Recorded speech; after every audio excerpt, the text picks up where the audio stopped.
बच्चों application number 3। Application number 3 क्या है? Electric field due to uniformly charge spherical shell. अच्छा, एप्लीकेशन नंबर 3 में ना थोड़ा सा और अच्छे से देखते हैं। इस एप्लीकेशन को अच्छे से देखने के लिए स्फीयर को समझते हैं यार। स्फीयर मैंने आप लोगों को बीच बीच में बताया भी था, बट इसको फिर से देखते हैं, थोड़ा सा अच्छे से देखते हैं। तो स्फीयर फिर शुरू करेंगे। स्फीयर, तो बच्चों स्फीयर को हम लोग दो तरीके से डिवाइड करेंगे। First conductor. फर्स्ट कैसे बच्चों? अभी कंडक्टर ही तो होगा, स्फीयर कैसा होगा? कंडक्टिंग नेचर का होगा। और सेकंड नॉन कंडक्टर। पहला कैसा है? कंडक्टर। दूसरा कैसा है? Non conductor. यही तो होगा बच्चों स्फीयर। या तो कंडक्ट कर रहा होगा इलेक्ट्रिसिटी को या नहीं कर रहा होगा, एक में चार्ज होगा दूसरे में नहीं होगा। फिर कंडक्टर को हम लोग, जो कंडक्टिंग स्फीयर है उसको हम लोग मेटालिक भी बोलते हैं। क्या बोलते हैं उसको? मेटालिक। और नॉन कंडक्टर क्या बोलते हैं हम लोग? डाइलेक्ट्रिक। फिर इतना तो सिंपल है। डाइलेक्ट्रिक हम लोग कैपेसिटर में और अच्छे से डिटेल में पढ़ेंगे।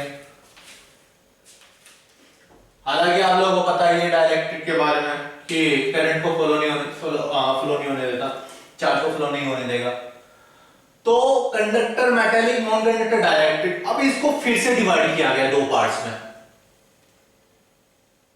कैसे? होलो स्फीयर और सॉलिड। बच्चों होलो को क्या बोलते हैं? सेल भी बोलते हैं। सेल भी बोलते हैं, थिन सेल। सेम ऐसे ही नॉन कंडक्टर दो पार्ट्स में डिवाइड किया गया है। किस किस में? थिन सेल और सॉलिड स्फीयर। कौन से वाला है ये सॉलिड? नॉन कंडक्टर वाला।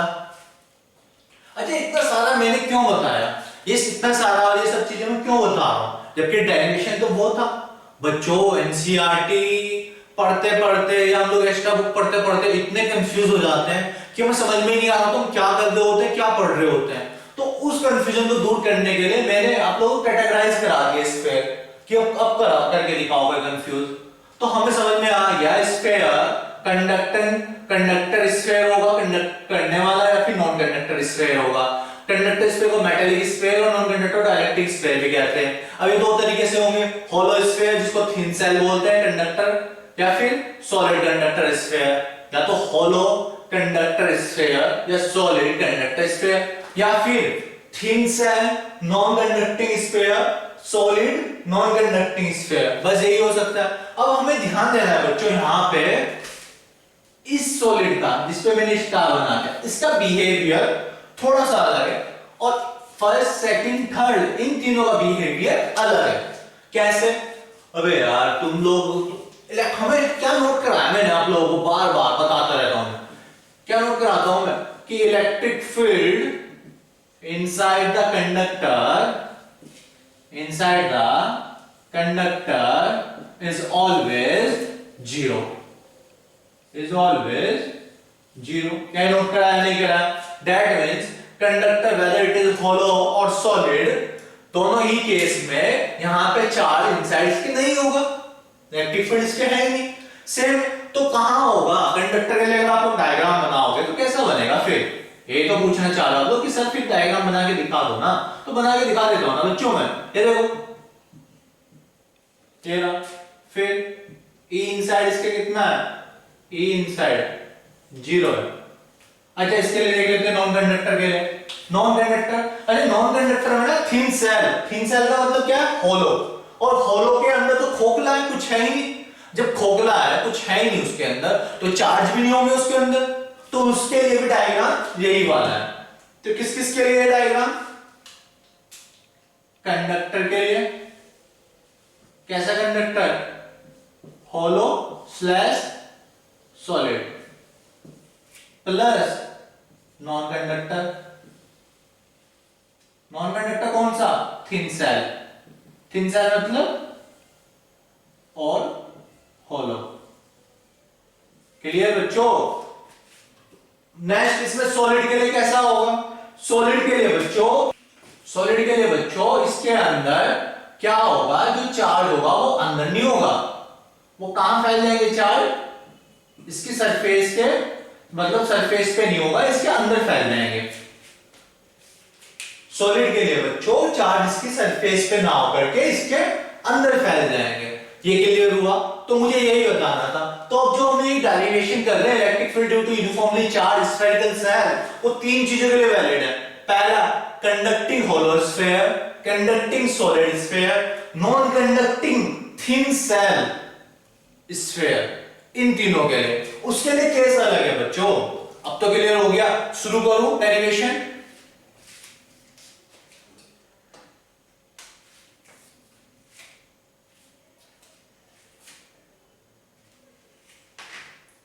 डेरिवेशन शुरू करने से पहले एक लास्ट पॉइंट देख लेते हैं, फिर करेंगे शुरू। लास्ट पॉइंट क्या है कि सर फायदा क्या हुआ था सारा पढ़ने का, सीखने को क्या मिला? सीखने को ये मिला कि जब इसके सरफेस पे फैला हुआ इन तीनों केस में, तो सरफेस के लिए चार्ज कैसा डिस्ट्रीब्यूट होगा, सरफेस चार्ज डेंसिटी वाला। तो इनके लिए हम लोग सिग्मा को प्रीफर करेंगे। किसको?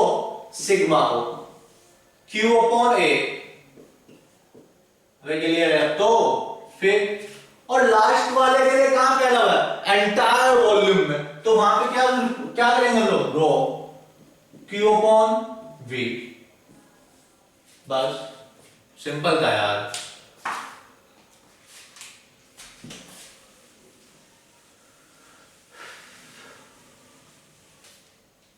बच्चों देखो इसको शुरू करते हैं। ये मेरी ये हो गया हमारा चार्ज स्फेरिकल सेल। कहां चार्ज फैला होगा? इसके सरफेस पे।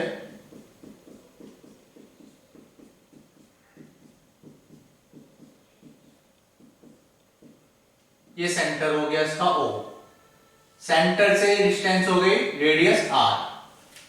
अब बच्चों इलेक्ट्रिक फील्ड हम लोग तीन तरीके से फाइंड कर सकते हैं। वैसे तो मुझे बताने की जरूरत नहीं है, अबे तुम्हें खुद ही पता चल गया होगा। इसके बाहर, इसकी सरफेस पे और इसके इनसाइड, तीन पोजीशन हो गए। इसके बाहर आउटर, इस सरफेस पे एग्जैक्ट और इसके अंदर। घर का एग्जांपल ले लो। घर की हम लोग तीन कंडीशन होती है, या तो आप घर के बाहर होगे, या घर के अंदर होगे, या घर की बाउंड्री पे होगे। जहां पे आप लोग कंफ्यूज होगे, घर के अंदर रहना है या घर से बाहर जाना है, यही तो है तीन कंडीशन बच्चों। फिर तो यहाँ पे तीसरी डायग्राम में बना देता हूं। इससे ये पॉइंट ले लेते हैं P, ज्यादा दूर नहीं लेते, पास में ले लेते हैं। ये हो गई डिस्टेंस हमारी R सेंटर से। तो पहले वाले पॉइंट के लिए कर लेते हैं हम लोग। पहले वाला कौन सा पॉइंट है? आउटसाइड। इसका केस 1 आउटसाइड। और बच्चों आउटसाइड का मतलब है जो ये R है ये बड़ी होगी R से, तभी तो आउटसाइड हो गया बाहर। अब हमें पता है कि we have one tool that is the Gaussian surface। Draw करते Gaussian surface, Gauss theorem use करते, सिंपल आंसर नहीं आएंगे। तो Gaussian surface हम लोग इसके चारों ओर कैसा बनेगा? एक स्फीयर भी बनेगा इमेजिनरी। ये इमेजिनरी स्फीयर बन गया। ये क्या है? क्या लिखूं यहां पे मैं? Gaussian surface। और यहां पे क्या लिखूं मैं इस पे? ये ब्लैक वाली है जो charge spherical cell, charge spherical cell. तो बच्चों सिंपल है यार। फाई का क्या मतलब होगा? फाई का मतलब होगा integral E vector dot ds vector. अबे क्या कंफ्यूजन है क्या यहाँ पे? ठीक, integral E vector dot ds vector, यही तो मतलब होगा। अब बच्चों आप लोगों को पता है कि ds किसके लिए? गॉसियन सरफेस के लिए। गॉसियन सरफेस का एरिया कितना होगा? गॉसियन सरफेस का देखो, इसका जब ds को आप इंटीग्रल कर लोगे तो क्या आ जाएगा? ये पूरा एरिया, टोटल एरिया हो जाएगा ना ये इंटीग्रल करने के बाद। तो ये हो जाएगा E into 4 pi capital R square small. Gaussian surface की रेडियस कितनी थी? स्मॉल r ना, स्मॉल r डिस्टेंस पे निकाल लेते ना, तो यहां क्या लिखूं? Small r square. Don't confuse with capital R। अबे कैपिटल R का तो कोई मतलब ही नहीं है, हम लोग आउटसाइड निकाल रहे हैं इस वाले R पे। तो इसके लिए एरिया की बात करेंगे ना बच्चों, तो 4 पाई r स्क्वायर। सिंपल तो बच्चों अब दूसरा देखो, फ्लक्स हमारा by using Gauss theorem, by using Gauss theorem. Gauss theorem क्या बोलती है? Flux phi equal to q, phi क्या क्या बोलती है? Q upon epsilon naught. Equation 2, ये इक्वेशन 1 थी। तो बच्चों फ्रॉम इक्वेशन 1 एंड 2 से क्या कैलकुलेशन निकला?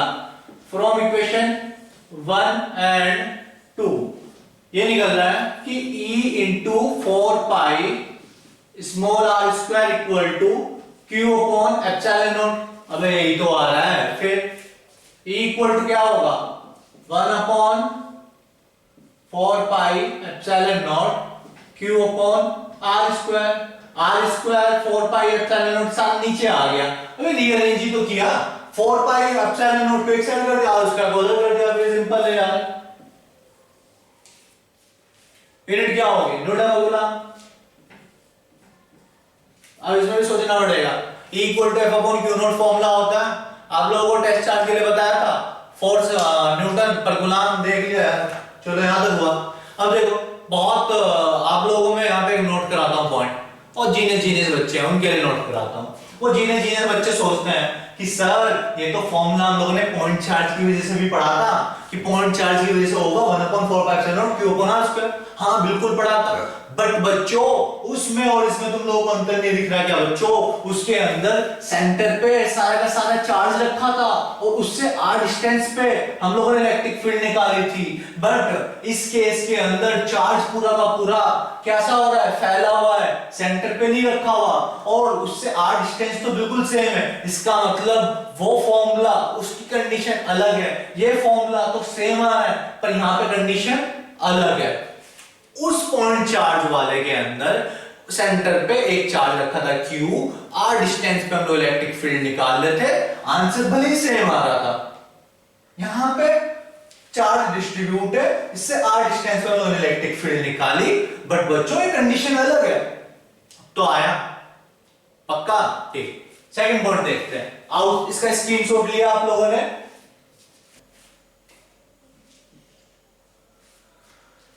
केस 2 स्टार्ट करते हैं। केस 2 के अंदर बच्चों जो हमारा पॉइंट है जिस पे इलेक्ट्रिक फील्ड निकालनी है, वो पॉइंट इसी सरफेस पे है।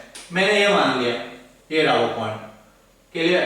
तो हमें पता है, अभी हम लोगों ने देखा था, मैं चलो केस 2 का नाम लिख देता हूं पहले यहां पे। Case 2 electric field at surface of spherical shell, surface of spherical shell. अबे यार अभी इक्वेशन करी थी ना, उससे डायरेक्ट आंसर है दो फटाफट। अब दोबारा से नहीं कराऊंगा मैं। 4 pi are square is equal to Q upon epsilon naught. तो E इज इक्वल टू 1 क्या Q upon 4 pi are square epsilon naught. Rearrange करो फटाफट से। Q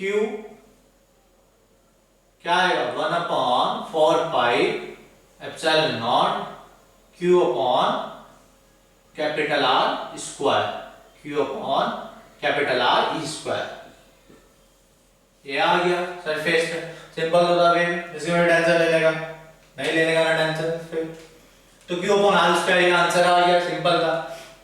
अच्छा मुझे इसमें एक चीज बताओ, surface charge density sigma equal to Q upon A होगा, एरिया क्या 4 पाई आर स्क्वायर होगा।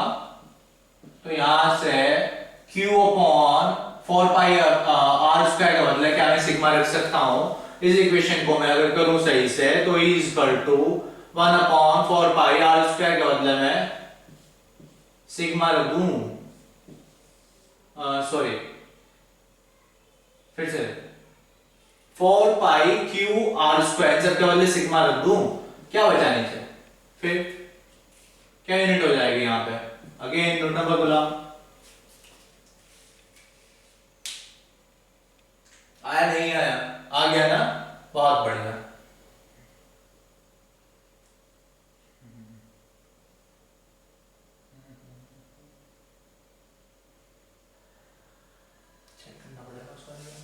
सिग्मा तो उसको भी आ रहा था, मैंने बोल दिया डिस्टेंस इंडिपेंडेंट है, जबकि डिस्टेंस इंडिपेंडेंट है नहीं है। ठीक है, सिग्मा तो आ रहा है, सिग्मा मतलब होगा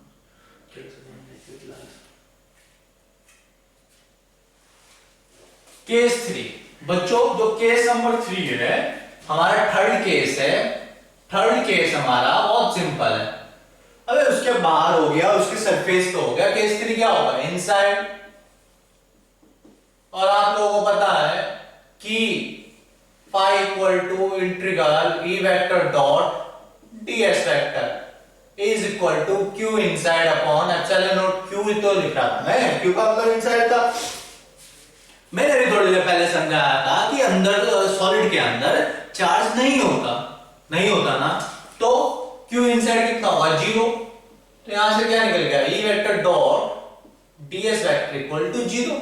यहां से ई वेक्टर इक्वल टू 0। अच्छा बच्चों, इसमें कुछ बच्चे मिसअंडरस्टैंडिंग करते हैं।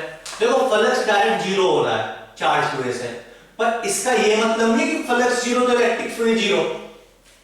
फ्लक्स 0 हो गया तो इलेक्ट्रिक फील्ड भी 0 होगा, ऐसा नहीं है। फ्लक्स 0 है यहां पे, आई नो इलेक्ट्रिक फील्ड भी 0 आ गए, पर वो कैलकुलेशन की वजह से आई है। फ्लक्स 0 इसलिए था क्योंकि नेट चार्ज इनसाइड उसके 0 था। अच्छा, अब आप लोगों को मैं ग्राफ बनाना सिखाता हूं। स्क्रीनशॉट सबका लिया,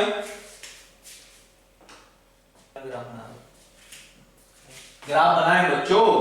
चलो, ग्राफ बनाने के लिए हमें पता है, मैं पहले फॉर्मूला लिख देता हूं ताकि तुम लोग परेशान ना करो। E equal to 1 upon 4 pi epsilon naught Q upon R square. कब, जब R बड़ा था इस R से, मतलब outside. E equal to 1 upon 4 pi epsilon naught Q upon R square. कब, जब R पे था, मतलब R और R इक्वल थे, दैट मींस उसकी सरफेस पे एग्जैक्ट। और E इक्वल टू 0 कब, जब R छोटा था स्मॉल r से, मतलब जब आप उसकी रेडियस के अंदर घुस चुके हो। इस रेडियस थी, इससे अंदर घुस चुके हो, r वैल्यू तो छोटी है स्मॉल r की, तो इस केस में। अब जब हम लोग इसका ग्राफ बनाएंगे, इलेक्ट्रिक फील्ड वर्सेस, सही से बनाते हैं, यहां बना लेते हैं हम स्पेस है। Electric field E vector versus distance, ये ग्राफ बना लेते हैं। तो बच्चों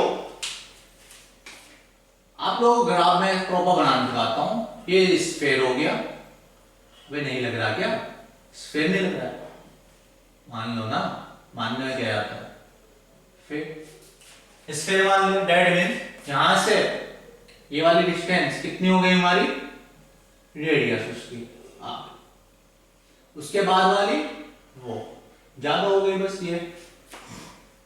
तो बच्चों हमें पता है इलेक्ट्रिक फील्ड का जो डायग्राम बनेगा, जब उसके इनसाइड की बात हुई, तो इनसाइड जब R की वैल्यू से छोटी थी तो इलेक्ट्रिक फील्ड 0 थी। तो ग्राफ कैसा बना, ये आ गया 0 वाली लाइन। और एग्जैक्ट उस पॉइंट पे मैक्सिमम थी। एग्जैक्ट उस पॉइंट पे क्या थी, मैक्सिमम वैल्यू थी, ये मैंने मान ली वो मैक्सिमम वैल्यू। तो इस पॉइंट पे आगे सीधा इलेक्ट्रिक फील्ड की वैल्यू बढ़ गई बहुत ज्यादा, देख रहे हो इतनी बढ़ गई। और कितने है वो answer, E equal to sigma upon epsilon naught, या फिर 1 upon 4 pi epsilon naught Q upon R square. ये इस पॉइंट पे वैल्यू थी, ठीक। यहां पे लिखो E इक्वल टू 0 इसके लिए। और उसके बाद आप लोग देख रहे हो जैसे जैसे डिस्टेंस बढ़ रही है, ये इलेक्ट्रिक फील्ड कम होती जाएगी। अब इनवर्सली प्रोपोर्शनल टू है R। फिर ग्राफ कुछ इस तरीके से, यहां पे आप लोग शो करोगे E proportional to 1 upon R square. तो ग्राफ हमारा बना, ये लाइन कहां तक, इस स्फीयर के लिए, उसके बाद इसके एग्जैक्ट बाउंड्री पे ये बढ़ गया, उसके बाद ये कम होता चला गया। तो ग्राफ बनाना है बच्चों, बहुत बढ़िया। आज फाइनली हम लोगों ने चैप्टर कंप्लीट कर लिया। सेम इसी तरीके से chapter 2, 3, 4 and so on complete syllabus मिलेगा आप लोगों को छोटी छोटी वीडियोस में। बच्चों सब कुछ फ्री में, क्यों देना किसी को 100 रुपए, 200 रुपए, 500 रुपए वीडियोस के, 1000, 2000, 5000 का सिलेबस बेच रहे हैं, हमें 1 भी रुपया नहीं कमाना, सब कुछ फ्री में है, सब कुछ पढ़ो आप लोग फ्री में बिल्कुल।